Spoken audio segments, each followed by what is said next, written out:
Hi everybody, welcome back to the Film Fan Club. Sam Carrico here. Today we're talking about Kingsman, The Golden Circle. This movie was among my most anticipated of the fall. The first film was great, the trailers all looked really good, so let's see how it holds up.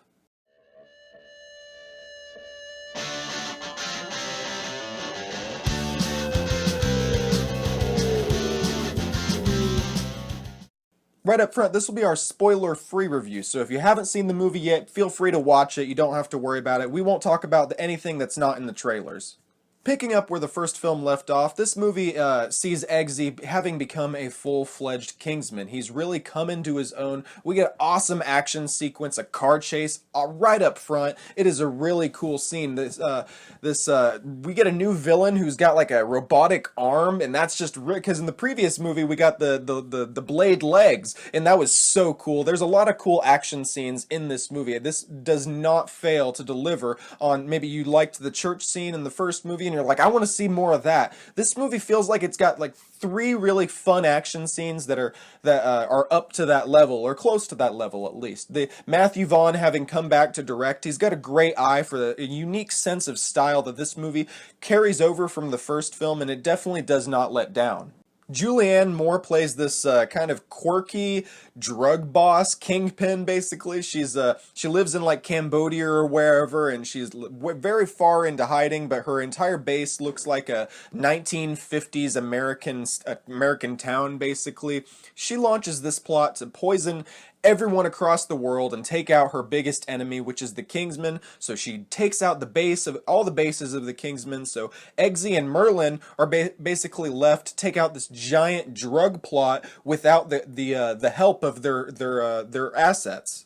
Luckily, though, they learn about their cousin organization, the Statesmen, which is the United States Independent Secret Service, basically, and they go across the pond to get help from Channing Tatum, Oberyn Martell from Game of Thrones, Halle Berry, and Jeff Bridges. And the addition of the Kingsmen is a really fun thing that this film has that the first movie doesn't, because just again, we're so familiar with the Kingsmen from the first movie, and the idea of this British proper everything, having the Statesmen be radically different. And first I was a little bit skeptical. How's that going to fit in with the style of this film? It fits in perfectly. It works really well. It adds to the lore, adds to the universe. I really enjoyed just getting to kind of see them open this up a little bit more and make this world a little bit bigger and make it feel like there's more than one kind of independent. There's this whole network of spies that are all on the good guys team.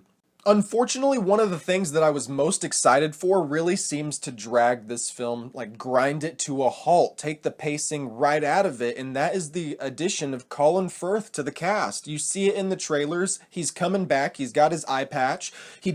Spoiler alert from the first film, he died in the first film. He was shot point blank by Samuel L. Jackson. And this is what I think other critics were talking about whenever they talk about this movie going into levels of implausibility that makes it hard to kind of suspend your disbelief a little bit, because they literally bring Colin Firth back from the dead. And then to make it a little bit worse, they devote so much time to bringing him back that, like I said, it grinds the movie's pacing to a halt, and it really takes the wind out of the sails. It's unfortunate because also they had this interesting plot dynamic where Eggsy kind of felt like he had lost a father figure. He was really mourning the loss of Colin Firth, who was had great impact on his life, and that would have made, I think, for a great arc if Eggsy had kind of overcome his feelings of loss for him, or not overcome it, but kind of felt like he had honored his memory by, in his mind, becoming a true Kingsman or something. I don't know. It would have. I feel like the addition of Colin Firth kind of was not handled the best. And honestly, you could have probably cut him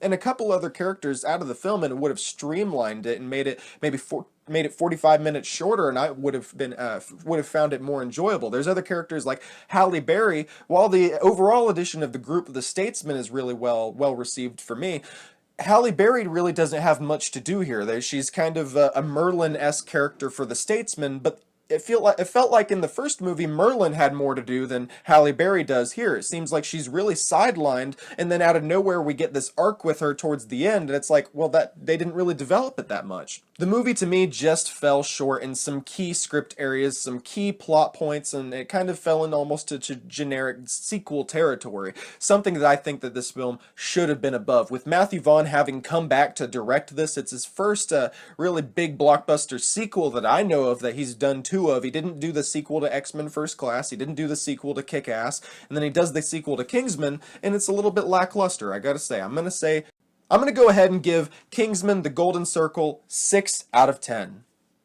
Well, thanks for checking this video out, guys. If you liked it, make sure you subscribe to this YouTube channel for more content like this. I recently did the Opinions Like A-Holes podcast with comedians Hilton Price and Michael Zampino. That was a lot of fun. We talked some movie trailers, talked about some TV news, all sorts of cool stuff. It's like an hour and 20 minutes of just bullshitting, hanging out, and chilling. So check that out if you're into that. You can find it basically on your favorite podcasting app. Just type in the search bar, Opinions Like A-Holes, and you'll probably find it. Thanks again for checking this video out, subscribe to this YouTube channel, and follow me on Twitter and Instagram at Samuel D. Carrico.